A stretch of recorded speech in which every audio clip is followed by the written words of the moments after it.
ყოველდღიური ეკონომიკური და ბიზნეს დაიჯესტი, ნოვაციები, ფინანსები, კაპიტალი, ნავთობის ფასები, ეკონომიქსი, მთავარი ეკონომიკური მოვლენებისა და თემების განხილვა. ეკონომიქსი, რადიო იმედის პირდაპირ ეთერში, ირმა ებრალიძესთან ერთად.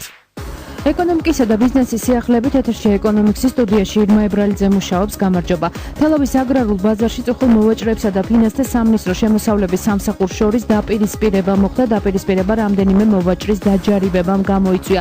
როგორია ამ საკითხზე შემოსავლების სამსახურის პოზიცია? ჩვენ ახლა საშუალება გვაქვს გავესაუბროთ შემოსავლების სამსახურის საზოგადოებასთან ურთიერთობის სამსახურის უფროს ხატია მოისწრაფიშვილს. ხატია, გამარჯობა. მოგესალმებით, ირმა, დიდი მადლობა გადაცემაში. მადლობა პირიქით, რომ მონაწილეობთ გადაცემაში. ხალბატონო ხატია, საინტერესოა თქვენი პოზიცია, ანუ მე გეტყვით არგუმენტებს, რატომაც დაუშვათ მოვაჭრეებმა გააპროტესტეს, ითქვა, რომ სასაქონლო ზედნადების არარსებობის გამო დააჯარიმეს და ისინი ამბობენ, რომ პროდუქტს ძირითადად გლეხებისგან ყიდულობენ და გლეხს მათთვის სასაქონლო ზედნადების მიცემა არ შეუძლია. რა მოხდა რეალურად, როგორია თქვენი განმარტება? დიდი მადლობა, რომ მომეცა საშუალება გადაცემას, თქვენი გადაცემის საშუალებით რამდენიმე განმარტება გავაკეთო. სამწუხაროდ გავრცელდა ინფორმაცია და გავრცელდა მხოლოდ სამხრივად.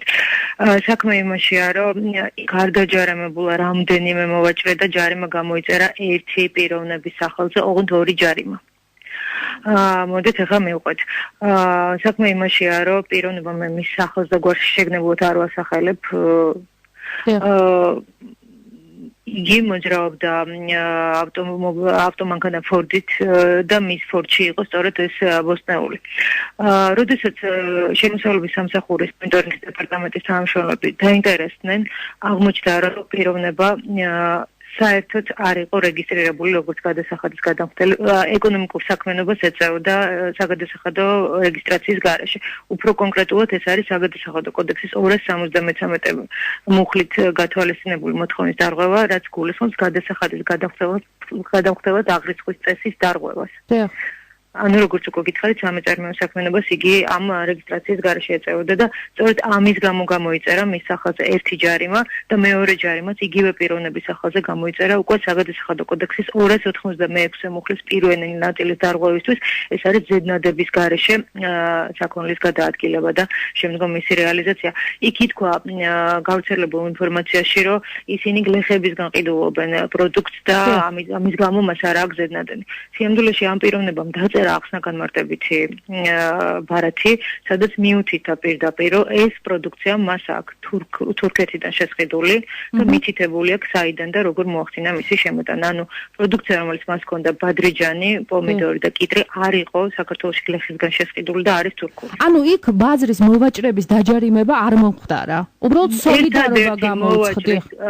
როგორც ჩანს, უფრო პრევენციული ხასიათი ჰქონდა, რომ შემდეგი ვიღაცა არ აღმოჩენილიყო და ალბათ ამას მოყვა სწორედ ხმაური, თორე დაჯარიმებულია ერთადერთი პიროვნება, მისი მისამართით კიდევ ერთხელ გამოწერილია ორი ჯარიმა საგადასახადო კოდექსის 273 და 291 მუხლების დარღვევისთვის. და გლეხისგან თუ მოხდება პროდუქციის შეძენა, ამ შემთხვევაში არ არის საჭირო ზედნადები, ესეც რომ განვმარტოთ, ანუ კანონი რას გვეუბნება ამ შემთხვევაში? იცით რა, როდესაც პიროვნება არის რეგისტრირებული, მას აქვს საგადასახადო ვალდებულებები. მან ეს ვალდებულებები უნდა შეასრულოს. რა თქმა უნდა, მას უნდა ჰქონდეს ზედნადებიც და იგი უნდა იყოს დარეგისტრირებული როგორც გადასახადის გადამხდელთა აღრიცხვის წესის მიხედვით უნდა იყოს დარეგისტრირებული. ანუ ეს არ არის სიახლე, დაუშვათ ეს ჯარიმანო იქ იყო საუბარი იმაზე, რომ ჩვენ არ ვიცოდით ამის შესახებ, ეს არ გაგვაფრთხილეს და ასე შემდეგ. არა, თქმა უნდა. გასაგებია, დიდი მადლობა. შეგახსენებთ, რომ ჩვენ კითხავთ შემოსავლების სამსახურის საზოგადოებასთან ურთიერთობის დეპარტამენტის უფროსი ხატია მოისწრაფიშვილი პასუხობდა.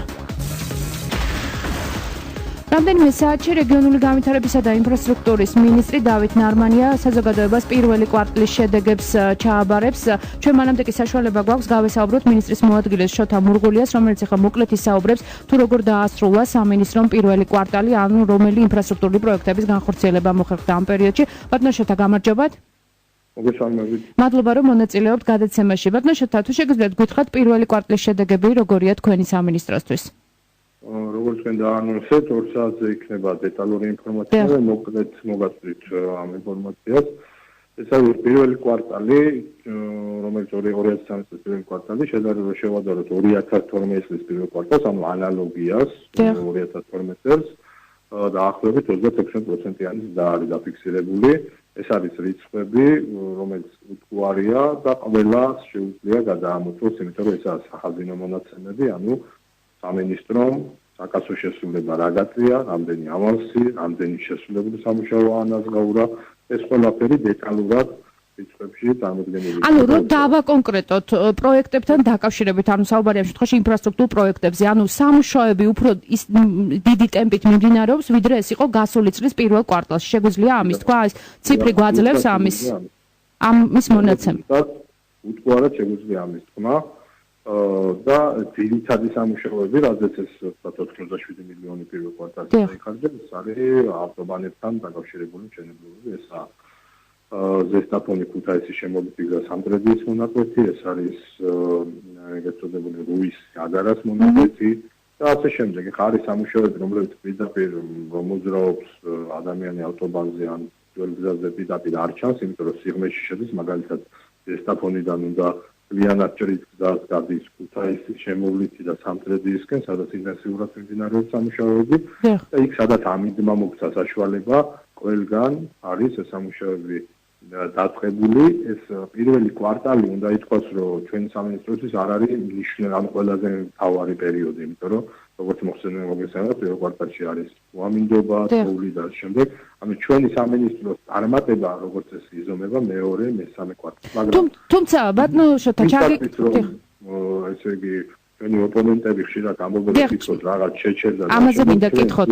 რიცხვს უდევთ თუ რამდენი პროცენტით გაიზარდა წინა წლის პირველ კვარტალთან შედარებით ამ წლის პირველ კვარტალში სამუშაოების მოცულობა. ანუ თქვენს ახსენეთ და მუდმივად ისმის კრიტიკა ყოფილი ხელისუფლების წარმომადგენლების მხრიდან, რომ არ სრულდება ის ვალდებულებები, რაც იყო გაწერილი იგივე რუსთავთან დაკავშირებით და ასე შემდეგ, ანუ ჩამონათვალი არც თუ ისე ცოტა.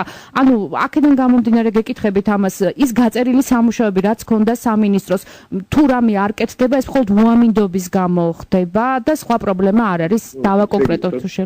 სადაც ასაცილო ეხა პატარა ბავშვებს ესმის, რომ როცა თოვლიდებს იქ ასფალტს არ აგებენ. და ნუ რა თქმა უნდა ხა ჩვენ ოპონენტებს ეგ ქონდათ ერთი სათქმელი, რომ იანვარში თურმე რაღაც სამუშაოები და ფებრუარში არ განხორციელდა. ეს განხორციელდებოდა და მოდი ესე ვთქვათ, არც განვახორციელებდით, იმიტომ რომ ჩვენ ძალიან კარგად ვიცით, წინა პერიოდში წინა ხელისუფლების მიერ რაღაცის გახსნის გამო რომ ზამთარში დააგეს და ეს თვეში გაფუჭებული გზები. ანუ ჩვენ რაღაც ვაკეთებთ, ის ვაკეთება ხარისხიანად, მაგრამ კიდევ ერთხელ ვამბობ, მიუხედავად ამ ყველაფრისა, რომ ზამთარი იყო და მიუხედავად რომ კლიმატური პირობები არ გვიწყობდა ხელს, წინა წლის 2012 წლის პირველ კვარტალთან შედარებით სამინისტროს აქვს გაცილებით მაღალი შედეგი. ამას სხვადასხვა ნაპირდაცვა ექნება თუ არ შემდეგ დავთ. პლუს ამას ჩვენ ვამბობთ, რას ვაკეთებთ მეორე კვარტალში, მესამეში და მეოთხე კვარტალში. ეს ძალიან მნიშვნელოვანი პერიოდი, სადაც უნდა იყოს მაქსიმალური სამუშაოები დაწყებული და დასრულებული. 85% ტენდერებისა უკვე გამოცხადებულია, რაც გზების სამუშაოებს შეეხება და უმეტესობა მათგანი დაკონტრაქტებულია, მალევე კონტრაქტდება, ანუ აბსოლუტურად ტენდერების გამოცხადების კეთილ პრობლემა არა, აქაც შემიძლია რიცხვი მოგიყვანოთ. აქაც შემიძლია გითხრათ, დაახლოებით 25%-ით მეტი ტენდერია გამოცხადებული წელს, ვიდრე შარშან ჩვენი სტრუქტურის მიერ. ანუ ის თითქოს რაღაც რო ტენდერები არ ცხადდება და ამ შემდეგ არის აბსოლუტურად, რომ ესეც არის რიცხვები, რომელიც შეუძლია ყველა მოქალაქემ გადაამოწმოს, იმიტომ რომ ეს ელექტრონულ სისტემაში იდება. დიდი მადლობა, დრო არა გვაქვს სამწუხაროდ, წარმატებებს გისურვებთ, შეგახსენებთ, რომ რეგიონული განვითარებისა და ინფრასტრუქტურის მინისტრის მოადგილე შოთა მურღულია საუბრობდა. ჩვენს კითხვებს მას შესე 2 საათზე დავით ნარმანია პირველი კვარტლის შედეგებს საზოგადოებას გააცნობს. ამ დროისთვის სულ ეს იყო ბიზნესისა და ეკონომიკის სიახლეებით. რადიო იმედის ეთერს უკვე დაუბრუნდებით 16 საათზე და 15 წუთზე დროებით. ყოველდღიური ეკონომიკური და ბიზნეს დაიჯესტი, ნოვაციები, ფინანსები, კაპიტალი, ნავთობის ფასები, ეკონომიქსი, მთავარი ეკონომიკური მოვლენებისა და თემების განხილვა.